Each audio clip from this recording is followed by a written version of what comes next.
सभी प्यारे बच्चों को गुड मॉर्निंग। आपका अपना यूट्यूब चैनल LKM मीना पे सभी का स्वागत है। तो प्यारे बच्चों, आज की वर्कशीट हमारी शिक्षा निदेशालय की तरफ से दी जाने वाली कार्यपत्र संख्या हमारी 26, विषय हमारा सामाजिक विज्ञान और कक्षा 8 के बच्चों के लिए। यहाँ पे सभी बच्चे अपना नाम लगेंगे, यहाँ पे अपने कक्षा अध्यापक का नाम लिखेंगे। आज की तारीख हमारी 18/1/2021 और दिन हमारा सोमवार का। तो इस वर्कशीट को शुरू करने से पहले अगर आप मेरे यूट्यूब चैनल पर नए हो तो सबसे पहले यूट्यूब चैनल को सब्सक्राइब करें और बेल आइकन को भी ज़रूर दबाएं, जिससे आपको जब भी वीडियो डाली जाए तो उसका नोटिफिकेशन आपको मिल सके और आप अपनी पढ़ाई कंटिन्यू से सभी बच्चे आसानी से कर सकें। तो शुरू करते हैं आज की वर्कशीट। तो अब तक आपने जो ये पाठ 8 है हमारा सामाजिक और राजनीतिक किताब वाला पाठ 8 हास्यकरण से निपटना, कि हास्यकरण से निपटना कैसे, भाई हास्यकरण जो होता है उसे हम कैसे निपट सकते हैं। तो पिछली वर्कशीट आई थी 25, तो उसमें हमने हास्यकरण के बारे में अच्छे से पढ़ा कि आज हमारे देश के आदिवासी दलित और मुसलमान औरतें अन्य हास्यवाही समूह जागरूक हो चुके हैं।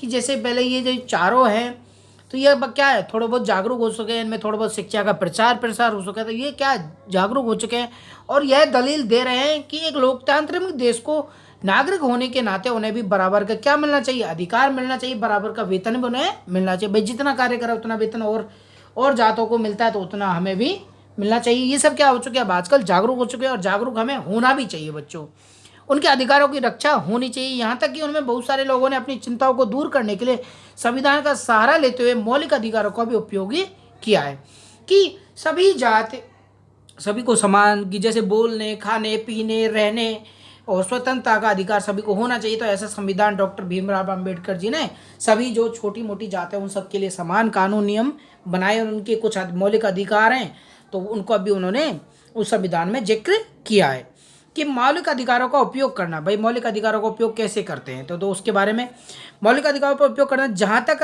हाशियाई तबकों की बात है, मतलब तबकों मतलब इलाके, मतलब वो रहने वाले लोग, कि उन्होंने इन अधिकारों को दो तरह से इस्तेमाल किया। पहला, अपने मौलिक अधिकारों पर जोर देते उन्होंने सरकार को अपने साथ हुए अन्याय पर ध्यान देने के लिए मजबूर किया था। कि जो थोड़े बहुत पढ़ लिख गए तो उन्होंने क्या किया कि उनके साथ होने वाले जो अन्याय था तो उनको सरकार को बताया कि हमारे साथ ये अन्याय हो रहा है, तो उन पर ध्यान देने को मजबूर किया। दूसरा, उन्होंने इस बात के लिए दबाव डाला कि सरकार इन कानूनों को जल्दी लागू करे। क्या करे, जल्दी लागू करे। कई बार हाशियाई तबकों के संकट की वजह से सरकार को मौलिक अधिकारों की भावना के अनुरूप में कानून बनाने पड़े। कि जैसे ये बड़ी जात के लोग हैं वो छोटी जात के लोगों पे क्या करते, ज़बरदस्ती कब्जा, दादागिरी वगैरह करते और उन्हें अच्छे से खाने बोलने भी नहीं दिया जाता। तो उन सब के लिए समान कानून नियम उन्होंने बनाए। ठीक है, तो वो कानून क्या है, नियम क्या क्या बनाए, तो उनके बारे में हम जान लें। कि संविधान का अनुच्छेद 15 में कहा गया कि संविधान का जो अनुच्छेद है तो 15 में कहा गया कि भारत के किसी भी नागरिक के साथ धर्म, नस्ल, जाति, लिंग तथा जन्म के स्थान पर भेदभाव नहीं किया जाएगा और समानता के अधिकार का हनन होने पर दलित इस प्रावधान का सहारा ले सकते हैं। कि कोई भी आपसे धर्म, नस्ल, जाति और लिंग, जन्म के स्थान पर अगर भेदभाव करता है तो उसके खिलाफ संविधान अनुच्छेद 15 में आप उसके खिलाफ कानूनी कार्रवाई कर सकते हैं। तो इसका सहारा आपको ले सकते हैं। कि संविधान अनुच्छेद 17 के अनुसार क्या गया, अस्पष्टता मतलब छुआछूत का उन्मूलन किया गया। कि कोई आपसे छुआछूत करता है कि ये मुस्लिम है, ये आदिवासी है, ये दलित है, तो ऐसा अगर आपके साथ कोई करता है तो इसका मतलब यह है कि कोई भी व्यक्ति दलितों को पढ़ने, मंदिरों में जाने, सार्वजनिक सुविधाओं का इस्तेमाल करने से नहीं रोक सकता। अतः छुआछूत एक दंडनीय अपराध है।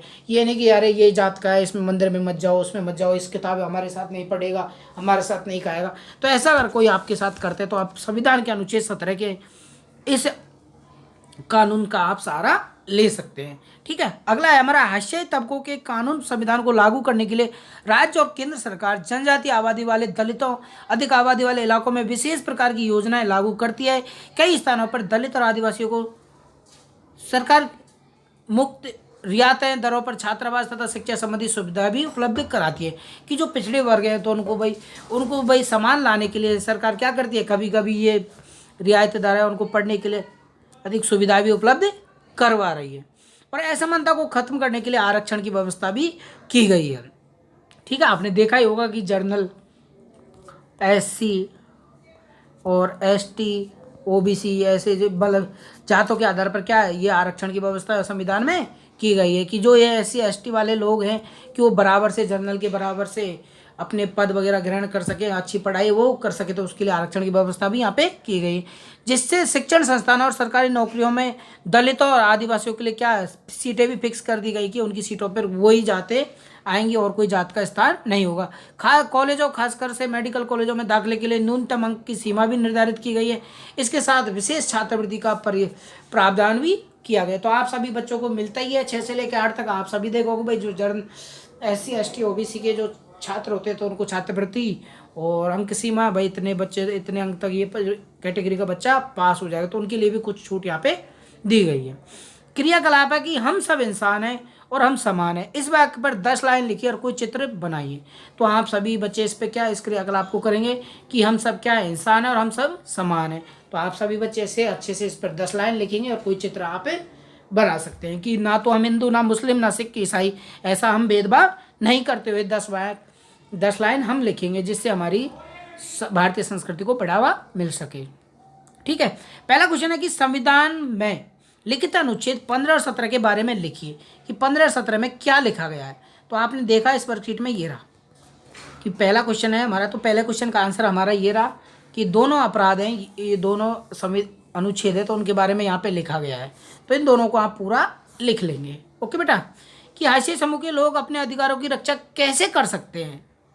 भाई हाशिए अधिकार के लोग अपने अधिकारों की रक्षा कैसे कर सकते हैं, तो इसके बारे में भी ये रहा।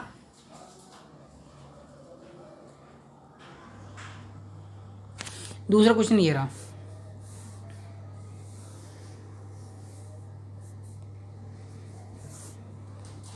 तो दूसरा क्वेश्चन का आंसर आप ही ये लिख देंगे भाई, उन्होंने उनके साथ जो भी अन्याय है तो उनके साथ जो भी भेदभाव वगैरह होता है तो उनकी सबकी वो करेंगे।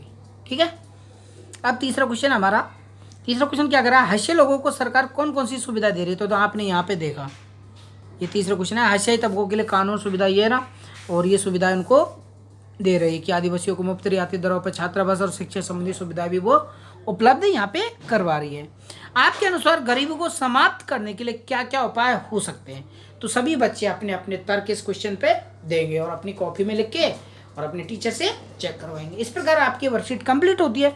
तो सभी प्यारे बच्चे वर्कशीट को कंप्लीट करते हुए अपने टीचर से चेक कराएंगे। और इस वीडियो के माध्यम से वर्कशीट आपको समझ में अच्छे से आई होगी। तो आप वीडियो को लाइक और चैनल को सब्सक्राइब जरूर करें और अधिक से अधिक बच्चों के लिए आज की वर्कशीट को फॉरवर्ड भी करें, शेयर भी करें। Thank you, bye bye, take care. और सभी बच्चे अपना ध्यान रखेंगे। ठीक है बेटा। कोविड-19 से सुरक्षित रहने के लिए आप मास्क का प्रयोग जरूर करें और ज़्यादा भीड़ भाड़ में नहीं जाएं। Okay, take care, bye bye.